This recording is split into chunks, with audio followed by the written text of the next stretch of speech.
نحمده ونصلي على رسوله الكريم اما بعد فاعوذ بالله من الشيطان الرجيم بسم الله الرحمن الرحيم رب اشرح لي صدري ويسر لي امري واحلل عقدة من لساني يفقهوا قولي سيقول السفهاء من الناس ما ولاهم عن قبلتهم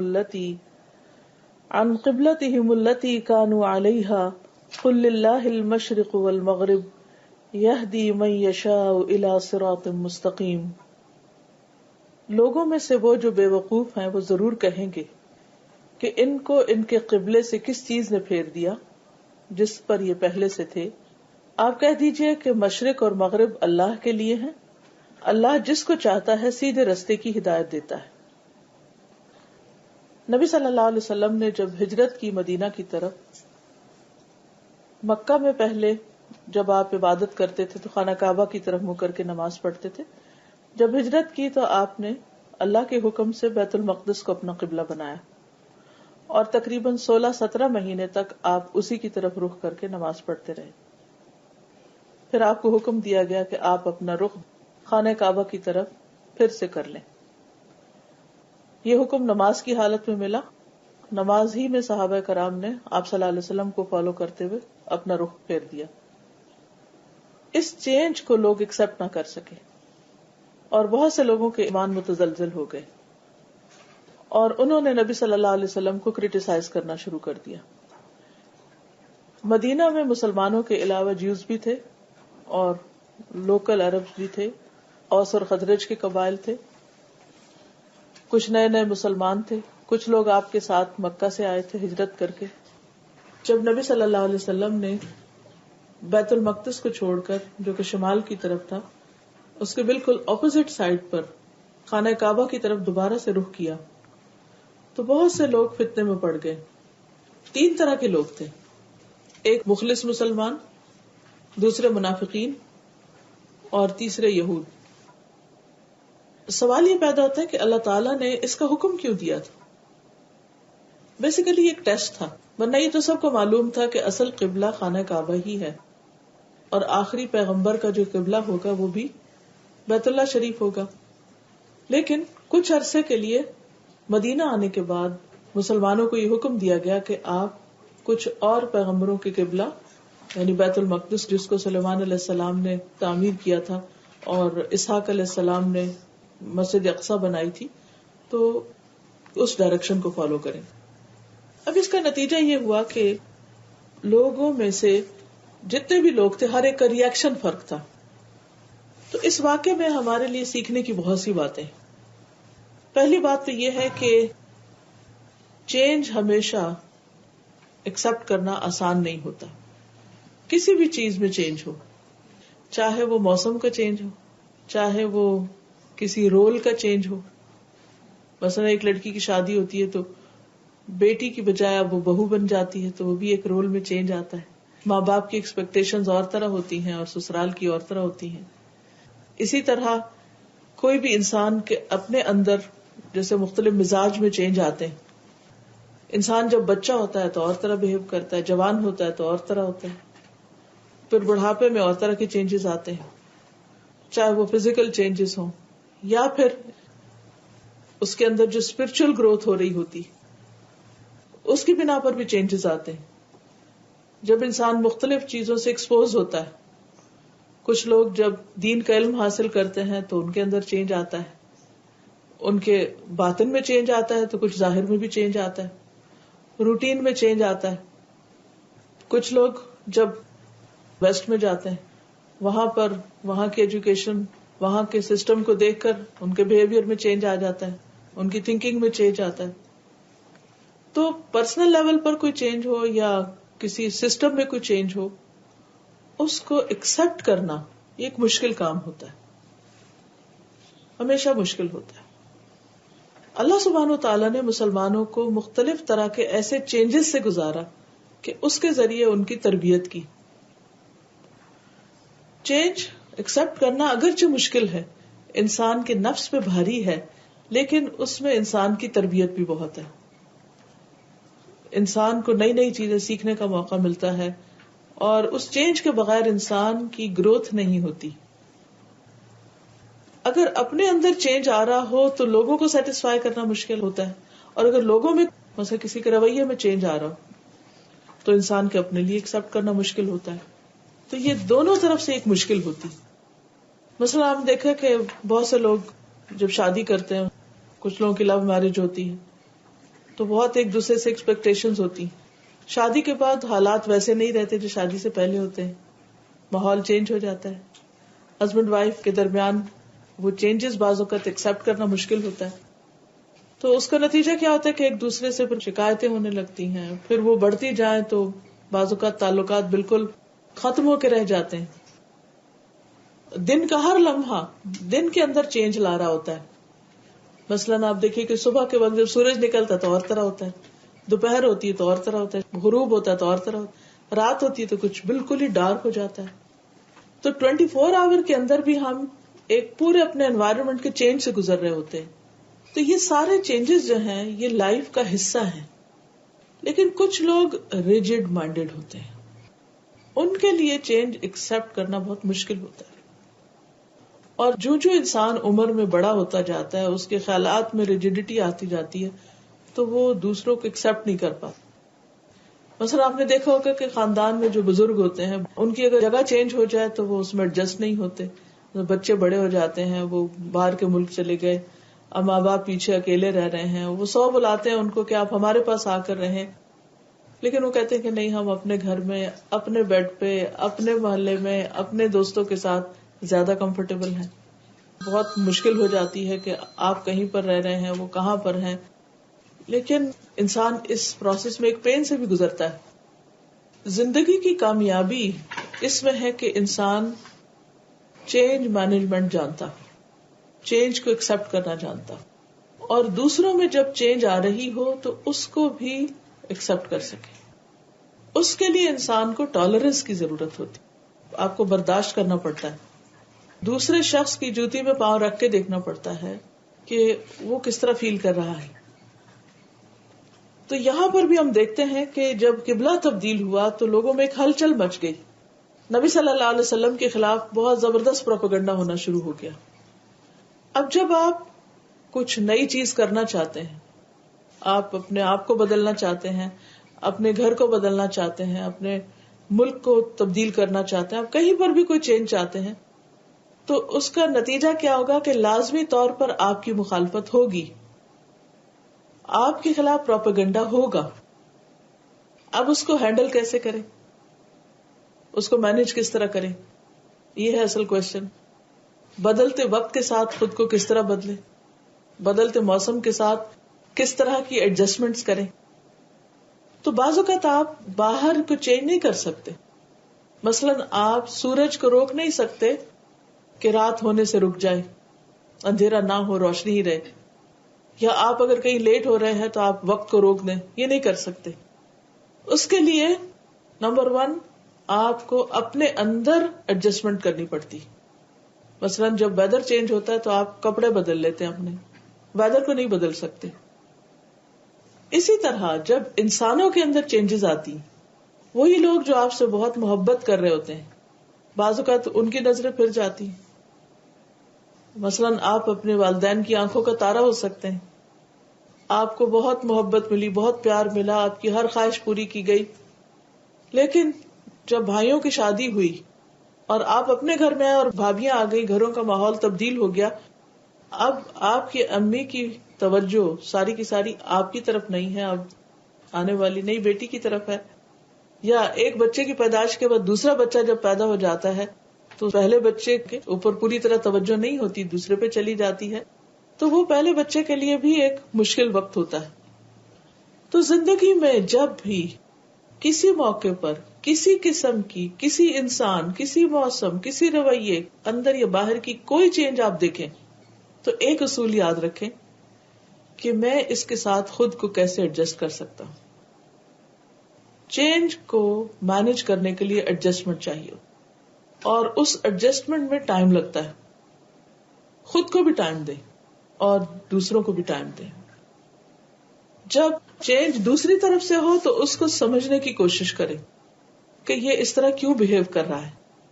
مثلاً آپ کا بچہ بہت اوبیڈینٹ ہے، بہت اچھا ہے، بہت پیارا ہے، اس کے گریڈز بھی بہت اچھے ہیں، سب کچھ بہت اچھا کر رہا ہے، اچانک آپ دیکھتے ہیں کہ اس کا بہیویئر چینج ہو گیا ہے، وہ اپسیٹ رہنے لگا ہے، وہ پریشان ہے، وہ چھوٹی چھوٹی بات پہ اریٹیٹ ہو رہا ہے. تو اب آپ کو اس کا نوٹس لینا ہوگا کہ واٹ وینٹ رانگ، کہاں کچھ گڑبڑ ہوئی. ایک عقل مند ماں ہر چیز کو انالائز کرنے لگے گی کہ کہیں فوڈ میں تو نہیں کوئی چینج آئی، کہیں نیند میں تو نہیں آئی، کہیں باہر دوستوں میں تو نہیں آئی، کہیں کسی طرف سے کوئی مشکل تو نہیں ہو رہی، کوئی اس کو پریشان تو نہیں کر رہا، کوئی چیز مجھ سے چھپائی تو نہیں جا رہی. وہ ایک نہیں کئی آپشنز دیکھے گی اور پھر اصل وجہ جان کر کہ یہ وجہ ہے جس کی وجہ سے بہیویئر چینج ہو رہا ہے، وہ اس کا علاج کرنے کی کوشش کرے گی اور اس کو وہاں سے ٹریٹ کرے گی. بعض لوگ اس کو ایکسپٹ نہیں کرتے تو کیا ہوتا ہے، فرسٹریٹ ہوتے ہیں، بچوں پہ چیخنے چلانے لگتے ہیں، رونے لگتے ہیں، خود کو مظلوم سمجھنے لگتے ہیں، اور چھوٹی چھوٹی بات پہ یہ سمجھتے ہیں جیسے قیامت آ گئی اور اب تو معلوم نہیں کیا ہوگا، جیسے اینڈ آف دا ورلڈ. نہیں، چینج بھی وقتی ہوتا ہے، یا وہ چیز واپس اپنی اصل حالت پہ لوٹ جاتی ہے یا پھر نئی حالت کے مطابق آپ ایڈجسٹ کر لیتے ہیں. لیکن وہ جو بیچ کا پیریڈ ہوتا ہے جس میں انسان کے مزاج میں تبدیلی آ رہی ہوتی ہے، وہ ایک مشکل ہوتا ہے.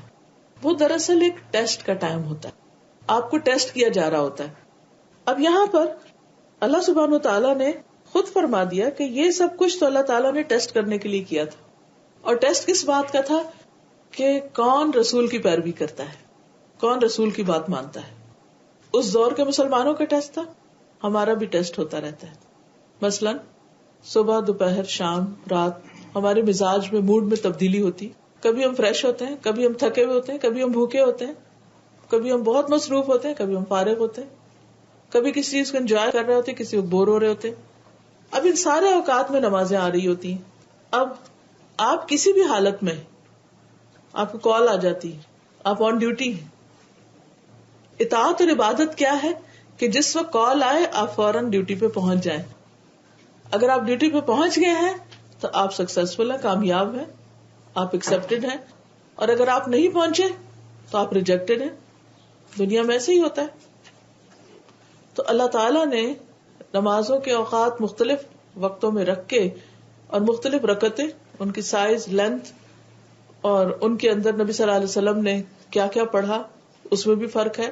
کہ اتنے سارے چینجز انسان کو ایک تو ایکٹیو رکھتے ہیں، دوسرے یہ کہ یہ ایک پریکٹس ہے عام زندگی میں چینج کو ایکسپٹ کرنے کی، کہ انسان اپنے نفس کے خلاف جا سکے، اپنی مرضی کے خلاف جا سکے، اور اس حقیقت کو ایکسپٹ کرے کہ سب کچھ اس کے اپنے ہاتھ میں نہیں ہے، اللہ کے ہاتھ میں ہے. اور اس کو اللہ کی پلاننگ پر، اللہ کی تقدیر پر، اللہ کے فیصلوں پر راضی ہونا ہے. اسٹرگل کرنی ہے، کوشش کرنی ہے، لیکن اینڈ آف دا ڈے اسے معلوم ہونا چاہیے کہ سب کچھ اس کے اپنے ہاتھ میں نہیں ہے. پھر اسی طرح آپ دیکھیے کہ رمضان ہر سال تبدیلی ہوتی ہے اس میں. جب سے آپ بڑے ہوئے ہیں آپ نے ہر موسم دیکھا ہوگا، کبھی سردی، کبھی گرمی، کبھی درمیانہ موسم. اب ہر حال میں روزے رکھنے، مسلسل چینج ہے. اسی طرح اپنی فزیکل کنڈیشنز. تو دین کے اندر کوئی ریجیڈیٹی نہیں ہے، ایسی چیز نہیں ہے کہ جس میں آپ بس ایک لکیر کے فقیر ہو جائیں اور بس آپ کہیں کہ سیاہ اینڈ سفید، یا یہ ہے یا وہ ہے. نبی صلی اللہ علیہ وسلم فرمایا کہ ان دونوں کے بیچ میں گرے ایریا بھی ہے. یعنی آپ کی بات کا مفہوم یہ ایگزیکٹ ورڈز نہیں ہے.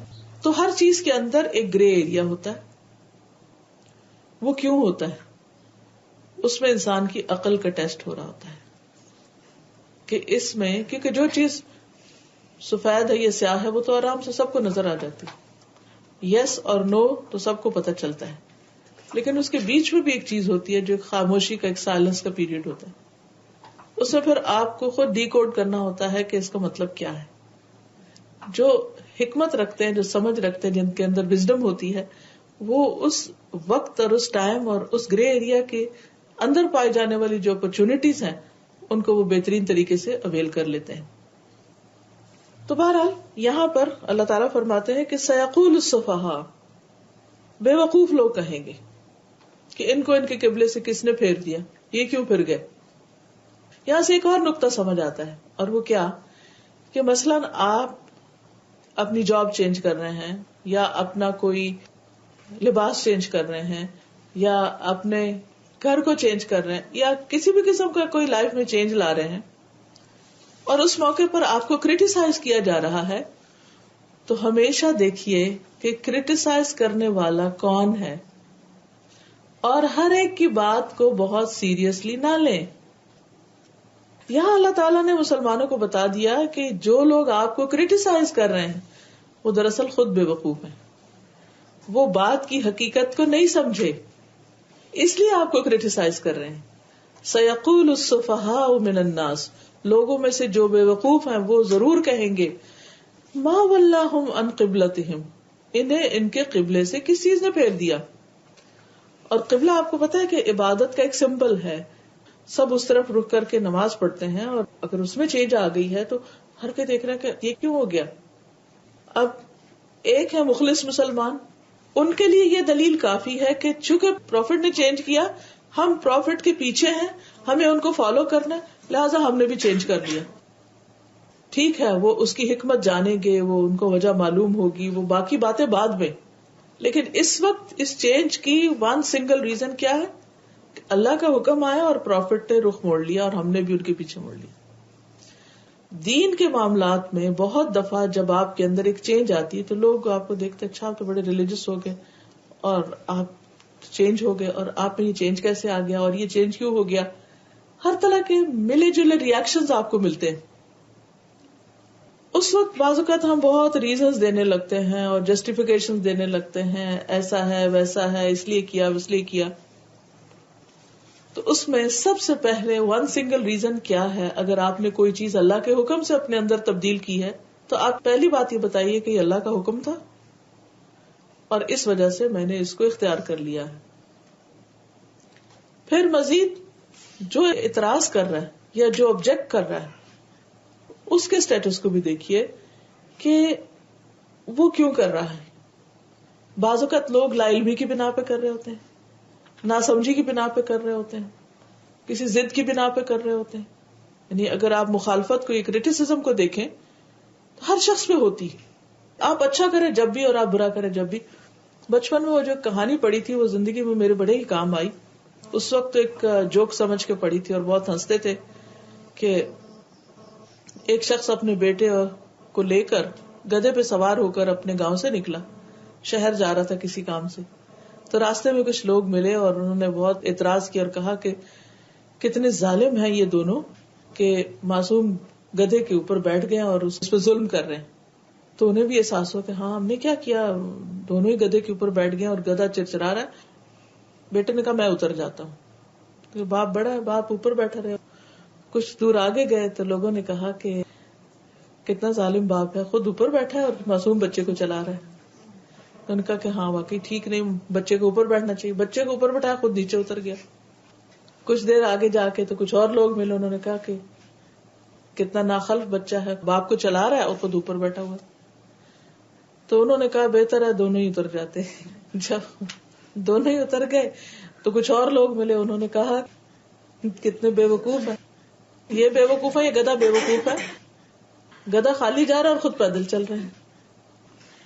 اب آپ دیکھیے کہ لوگوں کا حال تو یہ ہوتا ہے، کسی حال میں آپ کو جینے نہیں دیتے، کسی حال میں آپ کو چین سے نہیں بیٹھنے دیتے، اور ان کے پاس آپ کے ہر کام کے خلاف کوئی نہ کوئی جسٹیفیکیشن بھی ہوتی. ابھی دیکھیے یہ جو 4 حالتیں تھی وہ گدھے والوں کی، ان 4 میں جنہوں نے بھی کریٹیسائز کیا انہوں نے اپنی عقل کے مطابق کیا اور بظاہر ٹھیک ہی کیا. یعنی اگر دیکھا جائے تو جو ریزن انہوں نے دی وہ ٹھیک ہی تھی، سب کی ٹھیک تھی. ایک سچویشن میں گدھے پہ ظلم ہو رہا تھا، ایک میں باپ پہ ہو رہا تھا، ایک میں بچے پہ ہو رہا تھا، اور ایک میں ان دونوں کی عقل پہ ماتم کیا جا رہا تھا کہ یہ کیا ہو رہا ہے. تو ہر ایک کے پیچھے ایک ریزن تھی.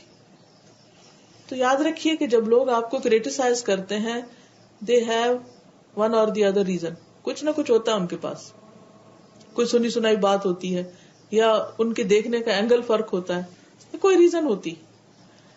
اب یہ آپ کا کام ہے کہ آپ اس کو دیکھیں کہ کون کریٹیسائز کر رہا ہے، کہنے والا کون ہے.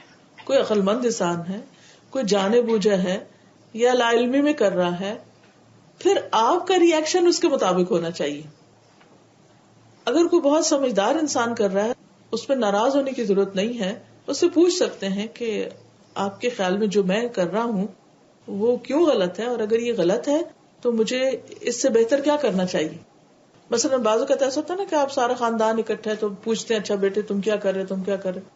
ایک بچہ کہتا ہے میں یہ جاب کر رہا ہوں یا میں یہ کرنا چاہتا ہوں, تو سب اس پہ آبجیکشن کرنے لگتے ہیں کہ یہ تم نے انتہائی بیوقوفی کی لائن اختیار کی ہے, اور اس میں تمہیں کیا حاصل ہوگا, اور یہ تمہیں کہاں سے سوچی, اور تمہاری تو کوئی قدر نہیں ہوگی. اب آپ دیکھیے کہ وہ بچے کنفیوز ہو جاتے ہیں, اچھا بڑے ابا نے یہ بات کہہ دی, اس نے یہ کہہ دیا, اس نے کہہ دیا, بعض اوقات کانفیڈینس لوز کر جاتے ہیں. تو بچوں کو بھی اس ڈھنگ پہ ٹرین کیجیے, تربیت ایسی کیجیے کہ آپ جہاں مرضی جائیں اور لوگ جیسے چاہیں آپ کو کریٹیسائز کریں, لیکن آپ یہ ضرور دیکھیں کہ کہنے والا کون ہے. اگر وہ آپ سے زیادہ عقل مند ہے تو آپ رک کے اس سے پوچھیے کہ اچھا پھر مجھے کیا کرنا چاہیے. اور اگر آپ کو ان کی بات میں وزن نظر آئے اور پریکٹیکل ہو تو ان کی ایڈوائس لے لیجیے, ورنہ جو کر رہے ہیں اس پر جمے رہیے. اب مثلاً اگر کوئی شخص دین کے رستے پہ چلا ہے, نماز پڑھنے لگ گیا ہے یا حجاب کرنے لگ گیا ہے, یا کسی نے داڑھی رکھ لی ہے, یا جو بظاہر مظاہر ہے, اندر کا دین تو کسی کو نظر نہیں آتا, اس لیے کوئی کچھ نہیں کہتا کہ آپ کے اندر ایمان ہے یا نفاق ہے یا شرک ہے یا حسد ہے یا اخلاص ہے یا توکل ہے اللہ پر یا اللہ کی محبت ہے نہیں, یہ کسی کو نظر نہیں آتی, اس لیے ان چیزوں پہ کوئی آپ کو آبجیکٹ بھی نہیں کرتا. تو عموماً لوگ ظاہری حالت پر آپ کو پریشان کرتے ہیں. تو جب کوئی آپ پر بات کرے تو آپ خود سوچئے کہ یہ کہاں سے بول رہا ہے, یہ کون بول رہا ہے, کہنے والا آپ کا دوست ہے یا دشمن ہے, آپ سے محبت کرنے والا ہے یا آپ سے حسد کرنے والا ہے. کیونکہ بعض لوگ صرف آؤٹ آف جیلسی, کوئی سالڈ ریزن نہیں ہوتی ان کے پاس. جب آپ یہ جان لیں گے نا کہ کہنے والا کون ہے, تو آپ اس بات کو بہت آسانی کے ساتھ یا اگنور کر دیں گے یا اس کے اوپر دل نہیں چھوٹا کریں گے, غم نہیں کریں گے. عموماً ہمارے غم, دکھ, پریشانیاں یہی ہوتی, یا پھر یہ ہوتا ہے کہ ہم لوگوں کی نگاہ میں اچھے بن جائیں. ہر شخص کو ایک فکر ہوتی ہے کہ میرا امیج کیا ہے, میرا امپریشن کیا ہے. جب وہ امپریشن دیکھتا ہے کہ اچھا نہیں پڑا تو اس کو پریشانی لگ جاتی, جب وہ دیکھتے کہ اس کا امیج خراب ہو رہا ہے تو اس کو پریشانی لگ جاتی. تو ان سب چیزوں کا علاج کیا ہے؟ اس کا علاج یہ ہے کہ انسان ہمیشہ اپنے آپ کو پاز دے کر, رک کر دیکھے کہ کہنے والا کون ہے اور کس طرح کہہ رہا ہے. بعض اوقات آپ دیکھیں گے کہ جو بہت قریبی رشتے بھی ہوتے ہیں, ایون محبت کرنے والے, ان میں بھی جیلسیز آ جاتی. یہ انسان کی ایک بہت بڑی ویکنس ہے. تو ایسے میں انسان کو ہمیشہ یہ دیکھنا چاہیے کہ جو کچھ وہ خود کر رہا ہے وہ ٹھیک ہے یا نہیں. اچھا اس کا کیا معیار ہو. اگر دنیا کا کوئی معاملہ ہے تو اس فیلڈ کا جو ماہر ہے اس سے کنسلٹ کریں, وہ کیا کہتے ہیں. مثلاً آپ بیمار ہوئے اور آپ نے کہیں سے علاج کروایا, آپ ایک خاص طرح کی ٹریٹمنٹ لے رہے ہیں. اب مثال کے طور پر ٹریٹمنٹس کی مختلف قسمیں ہیں. بعض اوقات آپ دوا کھاتے ہیں, بعض اوقات آپ کوئی سرجری کرواتے ہیں, کچھ اسلامی ٹریٹمنٹس بھی ہیں جیسے کپنگ کرواتے ہیں اور وہ خون سک کر کے گندا خون نکالتے ہیں جسم سے, جس سے انسان کی صحت اچھی ہو جاتی ہے یا اس کے کئی فائدے بھی ہیں. کئی لوگوں نے آپ میں سے تجربہ بھی کیا ہوگا. اب جس شخص کو پتہ ہی نہیں کہ کپنگ ہے کیا اور اس کی ہسٹری کیا ہے, یا اس پر پروفٹ صلی اللہ علیہ وسلم نے کیا کہا ہے, اس کا فائدہ کیا ہے, جس نے تجربہ ہی نہیں کیا, جو بالکل اس سے لا علم ہے, تو آپ دیکھیں گے کہ اس کا نتیجہ کیا ہوگا. وہ اگر پہلی دفعہ کسی کو اچانک آ کے دیکھے کہ اس کی باڈی کے اوپر کپ لگے ہوئے اور وہ خون سے بھرے ہوئے ہیں, تو وہ تو اتنا خون دیکھ کر ایک دم پریشان ہو جائے گا کہ یہ کیا. اور ہو سکتا ہے کہ وہ کہے کہ تم یہ کیا ظلم کر رہے ہو. اب مثلاً کپنگ سے پہلے جسم کو بلیڈ سے چھوٹا چھوٹا کاٹا جاتا ہے. بلیڈ سے وہ لوگ بھی کاٹتے ہیں اپنے آپ کو جو ڈپریشن میں مبتلا ہوتے ہیں. آپ نے دیکھا ہوگا کہ وہ بھی ایک طریقہ ہے کاٹنے کا, یہ بھی ایک طریقہ ہے, کیونکہ دونوں کا مقصد فرق ہے اور دونوں کا نتیجہ بھی فرق ہے. بہت سی چیزیں بظاہر دیکھنے میں ایک جیسی نظر آتی ہیں لیکن وہ ایک جیسی نہیں ہوتی. تو کہنے کا مطلب یہ ہے کہ انسان ہمیشہ لوگوں کی باتوں میں نہ آئے, لوگوں کی باتوں کی پرواہ نہ کرے اور اس پر پریشان نہ ہو, غمگین نہ ہو. حل کیا ہے؟ نمبر 1, بات کو اینالائز کرے کیونکہ اللہ نے عقل دی ہے. نمبر 2, اگر وہ باتیں پریشان کر رہی تو پھر وہ کرے جو اللہ کے رسول صلی اللہ علیہ وسلم کو حکم دیا گیا. اور وہ کیا تھا؟ سورۃ الحجر کے آخر میں اللہ تعالیٰ فرماتے ہیں وَلَقَدْ نَعْلَمُ, البتہ تحقیق ہم جانتے ہیں, ہمیں معلوم ہے انک یضیق صدرک بما یقولون، کہ لوگوں کی باتوں سے آپ کا سینہ تنگ ہوتا ہے، اس مخالفت سے، اس پروپیگنڈے سے، اس کریٹیسزم سے آپ کے دل میں ایک پنچنگ ہوتی ہے. آپ اپنا کام تو نہیں چھوڑ سکتے، کیونکہ وہ بہت بڑا چینج تھا نا. ساری سوسائٹی شرک میں ڈوبی ہوئی تھی اور آپ نے آ کر سب کو لا کہہ دیا، نو، لا الہ الا اللہ بتا دیا. یہ سارے تمہارے الہ بنے ہوئے، یہ سب فالس ہیں، اور اصل میں الہ اور رب تو اللہ ہی ہے، اور اس کی عبادت کرو. تو ہر طرف ہلچل مچ گئی، سخت قسم کی مخالفت ہوئی. اور صرف یہ نہیں کہ زبانی باتیں تھی، بلکہ آپ کے ساتھیوں کو فزیکلی بھی بہت ٹارچر کیا گیا. تو یہ کوئی آسان صورتحال نہیں تھی. لیکن حل کیا بتایا گیا؟ فسبح بحمد ربک وکن من الساجدین، اپنے رب کی تسبیح بیان کیجیے اس کی حمد کے ساتھ، اور سجدہ کرنے والوں میں شامل ہو جائیں. یعنی اللہ کا ذکر اور نماز کے ذریعے مدد. جہاں تک نماز کے ذریعے مدد کا تعلق ہے تو اس پر بھی قرآن مجید میں بارہا کہا گیا وَاسْتَعِینُوا بِالصَّبْرِ وَالصَّلَاةِ، صبر اور نماز کے ذریعے مدد چاہو.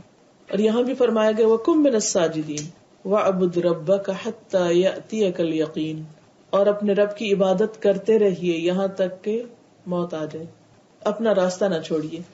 سورۃ النحل کے آخر میں فرمایا وَاصْبِرْ، صبر کیجیے، وَمَا صَبْرُكَ إِلَّا بِاللَّهِ، اور نہیں آپ کا صبر مگر اللہ کے ساتھ، اللہ کے اذن کے ساتھ.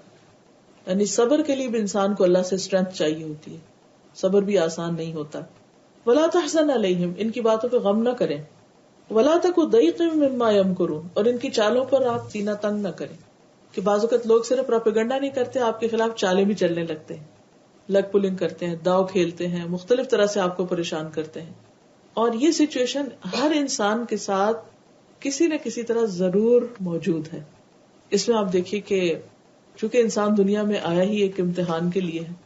قرآن پاک میں آتا ہے کہ تبارک الذی بیدہ الملک وہو علی کل شیء قدیر الذی خلق الموت والحیاۃ لیبلوکم، اس نے موت اور زندگی کو بنایا تاکہ تمہارا امتحان لے، تمہیں آزمائے. ایکم احسن عملا، کہ تم میں اچھے عمل کون کرتا ہے.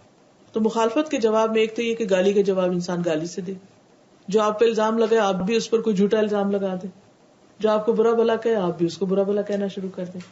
اور ایک یہ کہ آپ اپنے اخلاق اور اپنے کردار کو مینٹین کریں، اس پر قائم رہیں، جمے رہیں، ثابت قدم رہیں، اللہ کی طرف سے جو حکم ملا ہے جس کام کو جیسے کرنے کا وہ کرتے رہیں، اور صبر کرنے کے لیے اللہ سبحانہ وتعالیٰ سے اسٹرینتھ حاصل کر اور جم کر اپنے کام میں لگے رہیں، کیونکہ یہ تو ہوگا، اس سے خالی تو کوئی بھی نہیں، اس سے کوئی بھی نہیں بچ سکتا. اور دوسری صورت کیا ہوتی ہے کہ جب انسان کے اوپر کوئی ایسی بات آتی ہے تو بعض اوقات انسان اچھے کام کو چھوڑ دیتا ہے. تو کسی کے کہنے سے انسان اچھے کاموں کو چھوڑے بھی نہیں. اس لیے عام طور پر لوگ اس آیت کو ہسٹوریکل پرسپیکٹو میں پڑھتے ہیں اور بس اتنا ہی لے لیتے ہیں اور اس کا پس منظر جان لیتے ہیں اور اپنی لائف سے اس کو ریلیٹ نہیں کرتے. تو قرآن مجید پڑھنے کا اصل طریقہ یہ ہے کہ انسان جب اس کو پڑھے تو اس کے معنی کو بھی دیکھے، کس موقع پہ نازل ہوا اس کو بھی دیکھے، اس کی کیا ہسٹری ہے وہ ضرور جانے. لیکن پھر ایک سوال آپ اپنے آپ سے ضرور پوچھے کہ اگر یہ بات صرف اس وقت کے لیے نازل ہوئی تھی تو پھر آج اس کے موجود ہونے کی تو ضرورت نہیں تھی، آج تو اس کا کوئی فائدہ نہیں. اگر اللہ تعالیٰ نے 1400 سال تک اس آیت کو محفوظ رکھا ہے تو کیوں رکھا ہے، کیا وجہ ہے، اس میں میرے لیے کیا لیسن ہے. مثلا آپ کوئی کتاب پڑھ رہے ہوتے ہیں، وہ کسی کی بایوگرافی، وہ کسی کی باتیں آپ کیوں پڑھ رہے ہیں؟ کیوں پڑھتے ہیں بایوگرافیز؟ اس لیے پڑھتے ہیں کہ لوگوں نے کیا کیا اچیو کیا، ان کی زندگیاں کیسے گزری، اس میں سے کون سی اچھی باتیں جو ہم اپنے ساتھ ریلیٹ کر سکتے ہیں اور ہم بھی ان چیزوں کو اپنا سکتے ہیں. اور جو چیزیں آپ کو پسند نہیں آتی وہ آپ ایک طرف رکھ دیتے ہیں. جیسے آپ بازار جاتے ہیں تو آپ اس لیے تھوڑی جاتے ہیں کہ ہر چیز خرید کے لائیں گے، اپنی ضرورت کی چیزیں وہاں سے لیتے ہیں. اسی طرح قرآن مجید ایک ایسی کتاب ہے جو 1400 سال سے پرانی نہیں ہوئی، موسٹ اپ ڈیٹڈ. زندگی کا کوئی مسئلہ، کوئی پرابلم، کوئی غم، دکھ ہو، پریشانی ہو، کہیں سے بھی نکال کے پڑھنا شروع کر دیں، پڑھتے جائیں پڑھتے جائیں پڑھتے جائیں. میں گارنٹی دیتی ہوں آپ کو کہ آپ کو لازمی جواب ملے گا، وہاں سے لازمن ملے گا، کیونکہ اللہ نے یہ کتاب گائیڈ بک کے طور پر ہمیں دی ہے. اچھا گائیڈ بک یہ نہیں ہوتی کہ جس میں انسٹرکشن نمبر 1 2 3 4 5 لکھی ہوئی ہو، وہ پھر سب کے لیے نہیں ہوتی، کیونکہ وہ پھر اسپیسیفک ہو جاتا ہے، جس کے لیے وہ گائیڈ لائن لکھی گئی وہ اس کے لیے. مثلا آپ دیکھیے مختلف کمپنیز کے جو مینولز ہوتے ہیں وہ انہیں کے لیے ہوتے ہیں, دوسروں کے لیے نہیں ہوتے. اس میں دوسروں کے لیے کوئی خاص فائدہ نہیں ہوتا. آپ کہیں جاب کے لیے جاتے ہیں, وہ آپ کو کانٹریکٹ پیپر دیتے ہیں, اس میں جو آپ کے لیے شرائط لکھی ہوتی ہیں وہ آپ کے اور ان کے بیچ میں ہوتی ہیں, وہ یونیورسل نہیں ہوتی. اور قرآن ایک یونیورسل بک ہے, نہ صرف یہ کہ آل پلیسز کے لیے, آل ٹائمز کے لیے بھی ہے. اور اس کی جو یہ یونیورسلٹی ہے یہ انڈیویجولس کے لیے بھی ہے اور نیشنز کے لیے بھی. کسی بھی سچویشن کو یہاں لا کے رکھ دیں صرف اس ایک آیت پر کہ لوگوں میں سے بے وقوف کہیں گے کہ ان کو ان کے قبلے سے کس نے پھیر دیا, تو بہت سے کہنے والے خود عقل نہیں رکھتے ہوتے اور وہ بہت سے عقل مندوں کو ان کے اصل کام سے پھیر دیتے ہیں. قل للہ المشرق والمغرب, سمپل آنسر دیا گیا کہ اس سے کیا فرق پڑتا ہے کہ ہم ادھر منہ کریں یا ادھر کریں, یہ بھی اللہ کا, یہ بھی اللہ کا ہے. تو اصل بات تو اللہ کا حکم ہے, وہ جدھر چاہے آپ کو پھیر دے. اصل بات تو اس کی اطاعت کی ہے, اس کی فرما برداری کی ہے. عبادت کی اصل روح ہی یہی ہے کہ اللہ نے جو کہا بس وہ کر لو. اگر کوئی آپ سے پوچھے آپ یہ کام کیوں کرے تو آپ کہیں اللہ کا حکم ہے. اس کے بعد آپ ضرور اس کی حکمت جانیں, اس کے ڈیپتھ میں جائیں, اس سے آپ کو ایک اور یقین میں اضافہ ہوگا. لیکن جب ایمان ہوتا ہے تو اتنی بات بھی کافی ہوتی ہے کہ اللہ نے کہا قالوا سمعنا واطعنا. صحابہ کیا کہتے تھے, ہم نے سن لیا, ہم نے اطاعت کر لیا, ہم نے مان لیا. ہمارا اس میں فائدہ ہے تب بھی, نقصان ہے تب بھی, کیونکہ اللہ بندوں پہ ظالم نہیں اور وہ ہمارے ساتھ برا نہیں کر سکتا. اگر اس کا حکم ہے تو سچا ہے, فائدے کا ہے اور ہمیں کر لینا چاہیے. یہی بہت بڑی ریزن ہے, یہی بہت بڑی دلیل ہے. پھر فرمایا یہدی من یشاء الی صراط مستقیم, جس کو وہ چاہتا ہے سیدھا راستہ دکھا دیتا ہے. یعنی جو ایسے مواقع پر صحیح ڈائریکشن لے لیتا ہے وہی کامیاب ہو جاتا ہے, منزل تک پہنچ جاتا ہے. اور پھر کچھ لوگوں کے ذہن میں سوال آیا کہ اچھا جو قبلے کی تبدیلی سے پہلے لوگ دوسری طرف رک کر کے نماز پڑھ رہے تھے, اب وہ فوت ہو گئے, ان کی نمازوں کا کیا ہوگا؟ تو اللہ تعالیٰ نے فرمایا وما کان اللہ لیضیع ایمانکم, اللہ ایسا نہیں کہ تمہارا ایمان ضائع کر دے. اب یہاں صلاۃ کو ایمان کہا گیا, نماز کو ایمان کہا گیا. کیوں؟ اس لیے کہ نماز ایمان کا حصہ ہے. ایمان محض کوئی ایبسٹریکٹ چیز نہیں ہے, عمل جو ہے وہ ایمان کا پارٹ ہے. اچھے عمل سے ایمان بڑھتا ہے اور برے عمل سے ایمان گھٹتا ہے. اور پھر فرمایا کہ یہ تبدیلی بہت بھاری تھی مگر جن کو اللہ ہدایت دے دے. کہتے ہیں نا change is death, change is difficult, لیکن جن کے لیے اللہ آسان کر دے ان کے لیے آسان ہے. اللہ بندوں کے لیے بہت شفقت کرنے والا, مہربان ہے. پھر مسلمانوں کو حکم دے دیا گیا کہ آپ جہاں پر بھی ہوں قبلہ رخ ہوں. نفل نماز میں قبلہ ادھر ادھر ہو جائے تو کوئی بات نہیں, مگر فرض کے لیے پراپرلی فالو کرنا چاہیے, اللہ یہ کہ کوئی طریقہ نہ ہو معلوم کرنے کا. پھر آخر میں ایک بات بہت ہی امپورٹنٹ کہی گئی کہ آپ کے پاس علم آ چکا ہے. اگر علم آنے کے بعد آپ لوگوں کی خواہشات کی پیروی کرتے رہے تو آپ بھی ظالموں میں شمار ہوں گے. کتنی سخت بات ہے. نبی صلی اللہ علیہ وسلم کو کہا جا رہا ہے کہ آپ کے پاس نالج ہے, آپ کے پاس روشنی ہے, آپ کو اچھے برے کا پتہ ہے, آپ کو اسی کو پکڑنا ہے. لوگوں کے پروپیگنڈے میں آ کے, لوگوں کی باتوں میں آ کے حق کو نہیں چھوڑنا. اس میں ہم سب کے لیے ایک بہت بڑا سبق ہے. ایک طرف نالج ہے, کلیئر کٹ اللہ کے احکامات ہیں, دوسری طرف ہماری خواہشات اور لوگوں کی خواہشات ہیں. عام طور پر ہم کیا کرتے ہیں کہ پتہ ہونے کے باوجود بھی, علم آنے کے باوجود بھی, جان لینے کے باوجود بھی کس کے پیچھے چل پڑتے ہیں جو اس کے بالکل اپوزٹ ڈائریکشن ہوتی ہے. کس لیے؟ وہ خود کو اچھا لگ رہا ہوتا ہے یا لوگوں کی پسند ہوتی. تو اللہ تعالیٰ کیا کہتے ہیں کہ نہیں, جب پتہ چل جائے تو پھر اسی راستے کو لو جو تمہیں منزل تک پہنچانے والا ہے. آپ میں سے جو بھی